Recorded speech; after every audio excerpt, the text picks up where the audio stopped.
Hi viewers, welcome to స్వదేశీ kitchen. ఈ రోజు అయితే మనం ఒక మంచి సింపుల్ బ్రేక్ఫాస్ట్ ఎలా చేసుకోవాలో చూసేద్దామండి. మీకు ఇంగ్రీడియంట్స్ చూస్తే అర్థమైపోయే ఉంటుంది. ఇది వెజిటబుల్ సేమియా ఉప్మా. ఇది ఎలా చేసుకోవాలో చూసేద్దామండి. Let's go.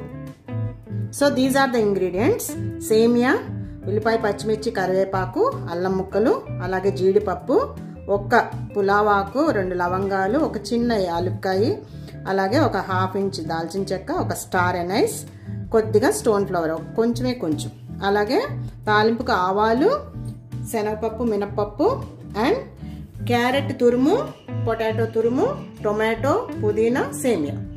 So these are the main ingredients. Okay, video skip చేయకుండా చివరి వరకు చూడండి. Please like, share and subscribe my channel, my dear viewers. So దీనికి ముందుగా మనం ఎంతైతే సేమియా తీసుకున్నామో అంత వాటర్ కొద్దిగా బాయిల్ చేసి పక్కన పెట్టుకోండి. సో ఫస్ట్ స్టవ్ వెలిగించుకొని పాన్ పెట్టుకొని ఒక 4 టేబుల్ స్పూన్స్ ఆయిల్ వేసుకున్నానండి.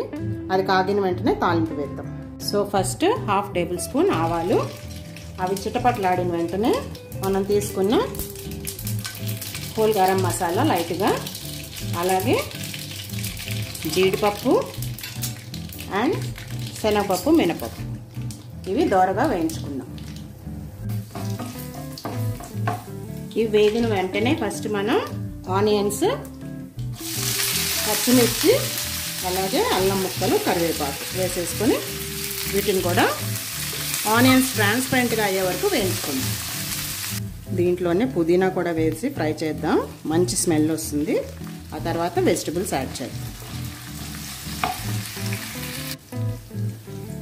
టొమాటోస్ యాడ్ చేసి కొంచెం టొమాటోస్ మెత్తపడే వరకు ఫ్రై చేసుకొని తర్వాత గ్రేట్ చేసిన పొటాటో, క్యారెట్ యాడ్ చేసుకుందాం. సో ఇప్పుడు గ్రేట్ చేసి పెట్టుకున్న పొటాటో అండ్ క్యారెట్ తురుము, వీటిని కూడా పచ్చివాసన పోయే వరకు ఫ్రై చేసుకుందాం.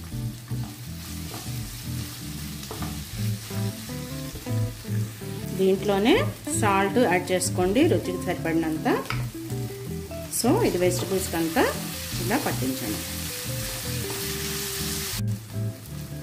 వెజిటబుల్స్ అన్నీ కుక్ అయిపోయినాయండి. ఇప్పుడు సేమియా కూడా వేసుకొని కొద్దిగా ఒకసారి ఒక 2 మినిట్స్ వెజిటబుల్స్తో పాటు ఫ్రై చేసుకుందాం. మొత్తం అంతా కలిసేటట్టు ఫ్రై చేసుకోండి.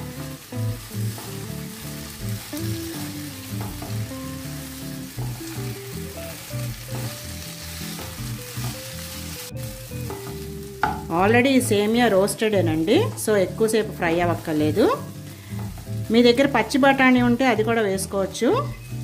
ఇష్టమైన వాళ్ళు పచ్చి బఠానీ కూడా వేసుకుంటే అది కూడా బాగుంటుంది. సో ఇప్పుడు దీంట్లో మనం రెడీ చేసి పెట్టుకున్న హాట్ వాటర్ పోసేసుకుంటే సేమియా చక్కగా బాయిల్ అయిపోతుంది. సిమ్లో పెట్టేసుకోండి. హాట్ వాటర్ పోసేసుకొని మూత పెట్టేసుకుందాం. ఓకే, ఇదంతా ఒకసారి కలుపుకొని సిమ్లో పెట్టేసుకోండి.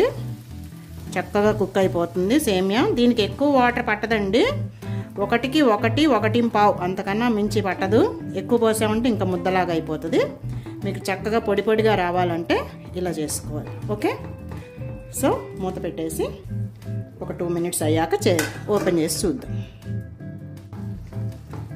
మధ్యలో ఒకసారి మూత తీసి కలుపుకోండి, లేదంటే అడుగు పట్టేది ఉంది.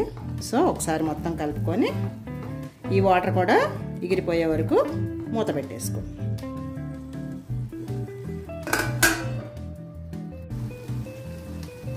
సో వాటర్ అంతా ఎగిరిపోయిందండి, చూసారా? సేమియా చక్కగా అయిపోయింది. ఇప్పుడు స్టవ్ ఆఫ్ చేసుకొని ఒక 10 మినిట్స్ అలా లిడ్ పెట్టేసి వదిలేసేయండి. ఓకే,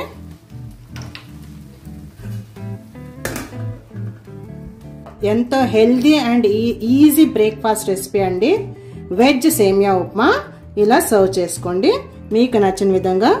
నేనైతే ఇక్కడ ఫ్లాక్స్ సీడ్స్ కారపొడి వేస్తున్నాను. ఇది కూడా ఎంతో హెల్త్కి మంచిది. సో ఫ్లాక్స్ సీడ్స్ కారపొడితో నేను సర్వ్ చేస్తున్నాను. ఓకే ఫ్రెండ్స్, మీరు కూడా ట్రై చేయండి, ఎలా ఉందో కామెంట్ చేయండి. See you in the next video. Bye.